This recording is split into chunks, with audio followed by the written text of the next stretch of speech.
Hey everybody, MS Farzan here, and in this video we're going to take a look at how to play Entromancy Hacker Battles. At its heart, Entromancy Hacker Battles is a cyberpunk fantasy tabletop card game for 2 players. In Entromancy Hacker Battles, you and your friends will take the roles of hackers and engage in fast-paced strategic card battles to deploy devastating programs and attempt to overcome each other's security protocols. Some of the things that set Entromancy Hacker Battles apart from other card games is that it has competitive card game mechanics where you'll draw cards to build and unleash devastating programs upon your opponents while gaining bit points to overcome their security protocols. It has customizable gameplay where you'll choose from 5 different specializations and multiple objective cards for a new experience every time you play, and it's expandable up to 4 players. You'll be able to engage in fast-paced 2-player card battles where strategy is paramount to victory, and add extra decks to play with up to 4 players. One of the other things that we like to talk about when we discuss Entromancy Hacker Battles is that we are attempting to reimagine TCG gameplay or trading card game gameplay. You'll be able to experience strategic card battle mechanics with Entromancy Hacker Battles without having to collect extra cards to succeed. So everything you need to do to play Entromancy Hacker Battles is contained right in one game of Entromancy Hacker Battles. So I'm just going to start by pointing out the 2 decks that we have on the playing board in front of us. We have a Cyberpunk Blue deck that's in front of me. That's the deck that I'll be playing with. And then we have the Cyberpunk Magenta deck, which is what you'll be playing with. And both of these decks are identical. They have 15 unique cards within them, as well as duplicates of those cards. So there's 30 cards total. In reality, these decks will be shuffled, but for now I've set them up in a certain way that will help us to learn how the game is played. Both of these decks are included with a base game of Entromancy Hacker Battles, and if you want to play with 2 players, you have everything you need. If you want to play with 3 or more players, perhaps 4 players, you could just get an extra set of Entromancy Hacker Battles per player, and you'd be able to play with up to 4 players. We also have some interesting rules for integrating Entromancy Hacker Battles into playing it with Entromancy, a cyberpunk fantasy RPG, or other cyberpunk hacking-based RPGs, and also for making custom decks. Those are the rules for that will be available on the website at entromancy.com. And there's another small deck of cards that comes with Entromancy Hacker Battles, which is this green deck. This is going to be our objective and specialization deck. We'll talk about that in just a moment. I want to give you an overview of how Entromancy Hacker Battles is played in terms of the turn order, the types of cards that you're looking at, how to win the game, and essentially everything you need to know to get up and running with Entromancy Hacker Battles. It's pretty straightforward in terms of being user-friendly for the new beginner, but there's a lot of strategic depth that can take a little bit of a while to wrap your head around so that you can be effective while playing Entromancy Hacker Battles. The first thing to note is this green deck of objective cards, because they will dictate what the game is going to look like and how we're going to play the game. The first one on the top of this is called, the objective is reach 10 bit points. And bit points are the victory points in Entromancy Hacker Battles. Essentially, the way that the game is set up is that you're a hacker and I'm a hacker, and you've put together a deck of what are called functions, which is a programming term, and I've put together another deck of functions, and right now we have the same functions, and we get to draw them at random to and play them to create a program and execute a program to attempt to earn 10 bit points with this objective. Whoever wins, whoever gets to 10 bit points first wins the day, and is said to have overcome the other person's security protocols, or overcome a network node that we're attempting to access, or overcome a security turret or a security camera. However you'd like to think of it, that when you gain 10 bit points, you win a round of, or a game of, Entromancy Hacker Battles. We'll take a look at other objectives and hacking specializations a little bit later in this video, but for now, just keep in your mind that we're attempting to reach 10 bit points, or BP. Now, there are 3 phases in each round of Entromancy Hacker Battles, and we'll take a look at each one in turn. The first thing to think about is how are these phases divided up, and what do they mean? I'm gonna tell you what they are now, and then I will also go through them in depth throughout this video. They're called the initialize, compile, and execute phases in each round of Entromancy Hacker Battles. Remember that you're a hacker and I'm a hacker, and we have built these decks based on functions, which are represented by cards, and we want to build programs to try and hack into each other's security protocols.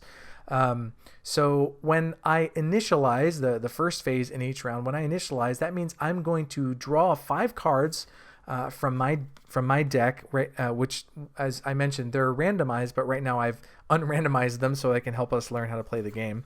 And so I'm drawing 5 cards, and I'm initializing my first round of Entromancy Hacker Battles. And you're going to do the same. And we're going to decide at this point who's going to go first. We can roll a die. We can flip a coin. We can decide who's more handsome or more beautiful. We can determine who's younger or older, however you want to do it. But one person's going to go first. And then in the next round, the other person's going to go first, and we'll alternate after that. So let's just say that I'm going first right now. And what I'll do is I've drawn 5 cards, or I've initialized them. I'm going to look at them so that and I'm not going to show you them in the real game, but I will show them to you right now so you get an idea of what kind of cards we're going to be working with. And I'm going to look at my cards and I'm going to decide on a strategy, because I'm moving from the initialize phase into the compile phase. And compile in Entromancy Hacker Battle simply means that I'm going to place my cards from left to right into one of 5 sockets. So when I play a card, I'm said to be playing it into a socket. So this first card on my left, I played it into my first socket, and then this is my second socket, third, fourth, and fifth. But I'm not going to do it all in that order. I'm actually going to wait until you play your first card. So I played my first card into my first socket, and now you're going to play your first card into your first socket like this. Okay, just giving you a visual. I'm not actually playing with any strategies, just placing the cards. So I place the first card into my first socket because I'm going first, and then you place it in yours. Then I play my second card in the second socket, and depending on that, you might change what card you were going to play and play it in your second socket.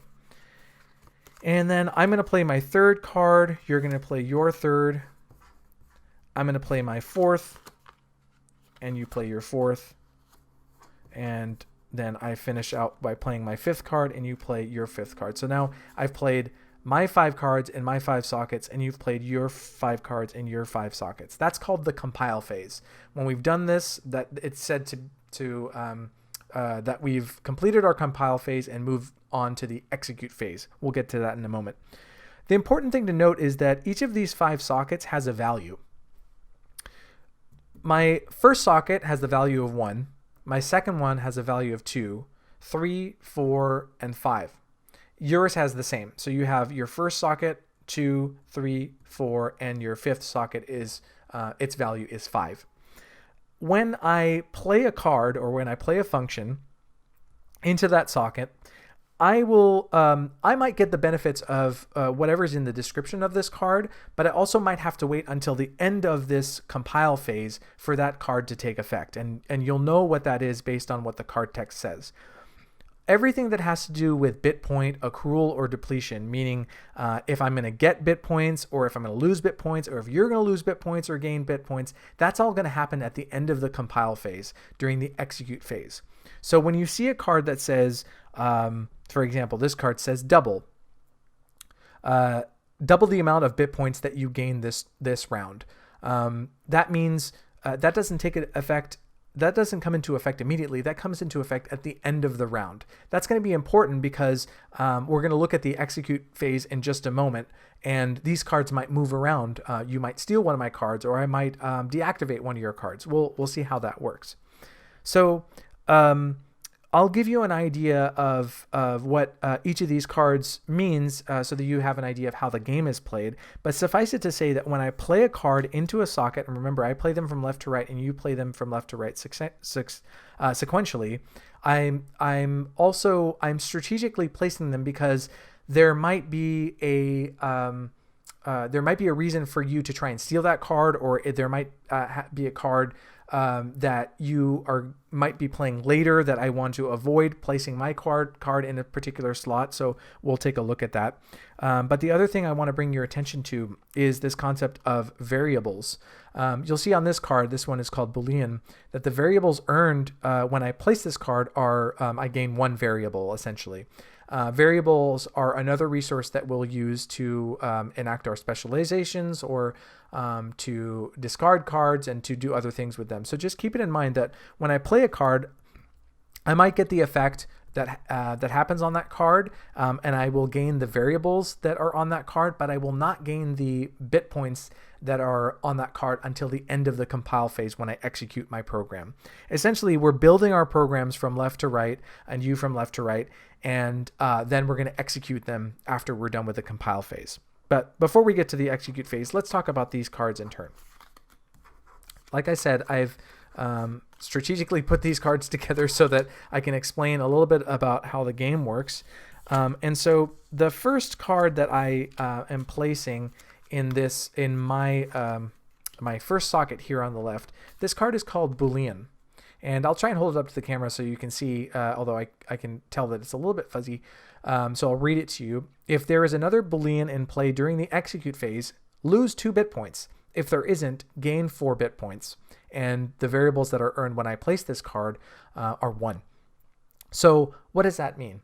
It means that when I place this card in my first socket, I'm putting myself at a gross disadvantage because if there's another Boolean in play during the execute phase, which means we've placed all of our 5 cards, and I've placed all of mine, you've placed all of yours, and then if there's no other Boolean on the board at that time when we execute our programs, then I'm going to gain 4 bit points, and that will take me pretty far towards the objective, which is to gain or reach 10 bit points to win the game. But if there's another one, like let's say I drew 2 Booleans, and of course there's 2 in my deck, and I play this right now, and I'm forced to play my other one later in this round, then I will lose 2 bit points. Or if you play one, then we'll both lose 2 bit points. So that's not really great for me. This isn't a really great place for me to place this card, but I just want you to see some of the cards that are available in Entromancy Hacker Battles. So then you play your first card, and it's a different one that we'll get to in just a moment. And then I'll play my second card. This is called Double, which does what it sounds, although it doesn't do what double means in programming language, but never mind that. The description for this is double the amount of bit points that you earn this round, and I gain 1 variable. So it should be said that it might be helpful to have a notepad or a couple of 20-sided die or 10-sided die to keep track of your bit points and your variables. But right now I have gained 2 variables, and if I keep this card, I will double the amount of bit points that I earn this round. That's pretty cool, and I should mention it right now that there are ways to steal cards or deactivate cards. So there's a good it's a good strategy to set out with the idea that I want to know what cards you're going to play and kind of either guess at them, or there are cards that let me look at your cards, so that I want to save this card. Maybe I want to play it last so that if you, when we get to the end of the compile phase, I want to prevent you from stealing this card, because that's pretty good for me to be able to double the amount of bit points that I earn this round. Then you play your next card. And these are all duplicates right now, so we'll get to this card ping in just a moment. Then I play my next card, and again, this isn't the best place for me to play it because this is called Host. Gain a number of bit points equal to the number of the socket in which this function is played, and I gain 1 variable when I play this card. Now this is an awesome card. Remember that each socket has a value, and when I play from left to right, this first socket is a value 1. This second socket is a value 2. I'm playing it in my third socket, and this card is called Host. And I will gain a number of bit points equal to the number of the socket in which this function is played, which means I would gain 3 bit points if I played it in this socket. If I had waited until my 5th turn within this round, then I would gain 5 bit points at the end of the round. But hey, let's say I'm a beginner at this and I'm not really thinking this through, or I have some other strategy in place. So as it stands, I would gain 3 bit points here. You're playing your other card. You actually have a host there too. Now I play ping in my 4th socket. The description here is that I will gain 2 bit points and all of my opponents will lose 1 bit point. Remember, this doesn't take into effect right now. It takes it into effect during the execute phase, which is coming up. But I do gain 1 variable right now, so I'm up to 4 variables. You play your next card, which is double. I play my 5th and final card for this round, which is scrape. Let me show this one to you. It says negate any variables that would be gained this round after this function is played. Gain 2 bit points. So I don't earn any variables. And if you were to play a card next, you will not gain any variables from it. So I've gained 4 variables so far, and you've actually gained 4 variables, and no one will gain variables for the rest of the round. And then you play your own Boolean. So we're in trouble here because both of us are going to lose 2 bit points. And you don't gain these variables here because I said that you can't. So we've completed the compile phase, and we're going to move on to the execute phase. Now, what happens in the execute phase is all of the BP or bit point accrual or depletion or multiplication is resolved. And that happens in a specific order. First, we're going to resolve all of the bit points that are accrued or depleted, meaning if I gain any bit points from the cards that I have on the table, or if I lose any because of the cards that are on the table, I'm going to resolve that first. So for example, I'm going to look and I say, ping, I gain 2 bit points and all of my opponents lose 1 bit point. So you would lose 1 bit point. I gain 3 bit points from the host function because it was in my 3rd socket. My scrape card says that I gain 2 bit points, so I'll gain 2 bit points here. But we both have Boolean out, and that's a problem because we both lose 2 bit points. So essentially, we will add those up and say that I gained or lost this amount of bit points to a minimum of 0. So if I'm in a negative number for that round or something, then I'll just 0 is the lowest that I can go in terms of my bit point tally. And then after we're done with that, we will multiply, use any multipliers that I have. So if I have double in my hand, which you do in my program, which you do as well, then that means after I've done all of this addition and subtraction, I will then multiply. So if I had 3 bit points gained in total, then I will double them after I gain those 3 bit points. Pretty simple multiplication there. And then at the end of that round, we'll tally that up and we'll say, okay, I gained however many bit points, let's say 4, and you gained the same amount, and then we'll move on to the next round. And we've just completed the execution phase. So remember, we initialized our programs by drawing 5 cards each. We decided who went first. In this round, I went first, and then in the next round, you'll go first. We compiled our programs by placing them one by one from left to right into these sockets, which each have a value from 1 to 5. And then we executed them by resolving all of our BP or bit point accrual or depletion. There are a couple of other little rules in there that are helpful to understand before we move forward. One is that I'm gaining these variables as I'm earning them. And as I'm playing or compiling these functions, and I can use these variables to do a couple of different interesting things. One is that once I have 5 variables, which I do now, I can discard a card and into my discard pile, which we don't have that set up right now, but that's okay. I can discard a card into my discard pile and then draw another card from the top of my deck if I'm really not happy with what's going on with that card, or if I'm just going to try my luck at getting a different card. That's one thing you can do. And the other thing you can do is enact your hacking specialization, your special ability, which we'll take a look at in a moment.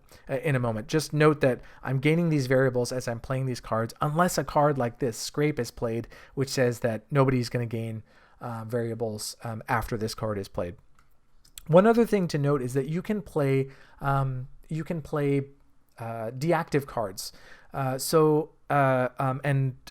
deactive functions. So once per round, if things aren't going your way, or if your projecting that something might happen later in the round that you don't want your opponent to get access to. For example, let's say you're about to play this Boolean, and you have already seen that I've played a Boolean, and you're willing for me to get 4 bit points, whereas you don't want to lose 2 bit points. And there's a situation in the game where that might be possible. Instead of playing this card face up, you'll place it face down, and that's called playing a deactive card. So now you've deactivated your card, and that means that we've finished the compile phase, and you only have 4 active functions in your program. And then when we go to the execute phase, this Boolean card no longer counts. I will now gain 4 bit points, which for whatever reason you're okay with, but you're not going to lose 2 bit points, and I'm not going to lose 2 bit points because this card no longer exists in the mind of the computer. You have deactivated that function, and you can do that once per round. So we're going to continue on like that, and keep moving forward by after we execute these programs, we will put them all together, and we will put them in a discard pile. Probably not, right next to the cards that you're going to play. Actually, we can just take them off screen so that we don't have to look at them. But essentially, we take these cards and we put them in a discard pile. And then we initialize again by drawing 5 cards. Just going to pretend like I'm drawing 5 cards. We draw 5 cards, and we initialize again. Then we compile again by playing 5 cards. And remember, this time you'll go first because I went first the first round. And then we'll execute again. And then whoever reaches 10 bit points first, they will be the winner of that hacker battle. That's the general basics of how the game, like the structure, is played. But let's take a look at the hacking specializations, because these help to provide texture to the game and allow you to specialize further to have custom gameplay. We looked at this objective card, which is 10 bit points, and then also in the deck that is included, the green deck, are these 5 hacking specializations. The easiest one to understand is this one. This is called Firestorm. It costs 10 variables, which means that when you gain 10 variables by playing cards during the compile phase, you can play this card. And the description says, prevent all hackers from gaining or losing bit points this round. So that means that, like, you're just about to lose, for example, and you don't want your opponent to win, and you play this card and you say, like, all right, whatever we do, it's not going to matter in terms of bit points. I want to shut down our programs and make them not work this round, and I have to do that by paying 10 variables. There are other specializations, for example, like Ace. Ace has a special cost, meaning that its cost is contained within the description, and it says, at the start of the game, remove 3 functions from your deck and set them to the side of your playing area face up. You can spend 5 variables to use any one of these instead of the function, one of the functions in your hand, discarding the unused function. So that gives me a little bit more freedom and flexibility to play cards that I might specifically want to play at a specific moment in time based on my strategy or objective. And I can set them to the side of my playing area, and when I gain 5 variables, I can play one of those cards. So there are 5 of these specializations in this in Entromancy Hacker Battles, and they also play a role when you look at the other 5 objective cards, because of course the basic objective card is reach 10 bit points, and this is a global objective, so everybody's gonna play with this objective. But there are other objective cards, such as play or cause 5 inactive functions, exchange functions with an opponent 4 times, spend 20 variables, and execute 5 times. The way that you play with other objectives, we call them like advanced objectives, is that instead of everybody having one objective, everybody draws one objective, and you can either have them be public or private, meaning face up or face down, and then you and I are going to play to that objective. So if your objective is to execute 5 times and my objective is to spend 20 variables, If we're playing public, then we both know that. If we're playing private, that means that when I achieve my objective, then I'm going to say, haha, I won and you lost, or maybe you won and I lost, based on our objectives. And I like the idea of playing them actually private, so you don't know what my objective is and I don't know what yours is.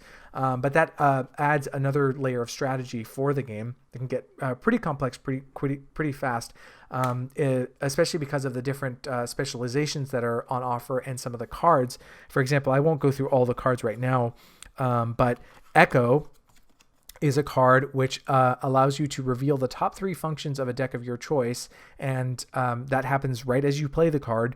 And at the end of the compile phase, if it's still in your program, you can gain 1 bit point, and you also gain 1 variable by playing this card. Or here's another one that's pretty interesting. I just need to find it. Reinitialize. Exchange this. Let me show it to you. Exchange this function with any inactive function that has been played, making the function active and gaining any benefits from it. So let's say you played an inactive card because you were trying to prevent me from doing something, and then I can actually exchange this card with your function and put your function in my program, and then gain any benefits from it, even though you've already made it inactive. That's pretty cool. Here's another one that messes with your opponent. Handshake. This says, choose one of your opponent's functions that is in play, exchange it with this function. That's pretty awesome because let's say you played, if you remember the card Host, which, let me see if I have it here. Host is the one that I played in my 3rd socket, and it says gain a number of bit points equal to the number of the socket in which this function is played. So let's say I played that in my 5th socket, and you're going second, and so I played 5 cards here. Let me just draw that out for you so that you can see it. I played 5 cards, and you've played 5 cards. 1, 2, 3. You've played 4 cards, and it's now your turn. And I've just played Host, and sitting in your hand is this card that we just discussed, called Handshake. This isn't it right now, but let's say it is. And you play Handshake, and you say exchange this card for basically any of your opponent's cards. Well, that means you get Host in your fifth slot, and if we're in a situation where I was about to win, well, maybe now you're about to win because you're getting those 5 bit points. So there's a bit of strategy there. So that's the essence of Entromancy Hacker Battles. There's some more rules, as I mentioned, and there's a bit more texture when you get to look at all the cards and all the objectives and the specializations. But the gist of the game is that you and I are hackers, and we're attempting to create these programs and get into each other's security protocols. And we do so by drawing 5 cards during the initialize phase, deciding who gets to play first, and then alternating that with each round. Playing one by one from left to right our cards in the compile phase, or our functions in the compile phase, and as we do that, I'll play one, and then you'll play one. I'll play the second one, you'll play the second one, so on and so forth until we have 5 functions in each of these 5 sockets, each of which has its own value, from left to right being 1 to 5. And as we play these cards, we'll gain variables and we'll benefit from the descriptions that are on these cards, except for bit point accrual or depletion, which happens, or multiplication, which happens during the execute phase, which is the 3rd phase that happens each round. Once we have completed the initialize, compile, and execute phases, we'll move on to the next round of Entromancy Hacker Battles, unless one person has completed an objective or completed their objective for Entromancy Hacker Battles, and of which the first objective is simply to gain 10 bit points. So yeah, check out entromancy.com for more information about Entromancy Hacker Battles, as there is more to share and more to know about the game, but that's the basics. I hope you've enjoyed this video, and please feel free to comment or reach out to us if you have any questions or just want to be in touch about Entromancy, and we look forward to seeing you soon.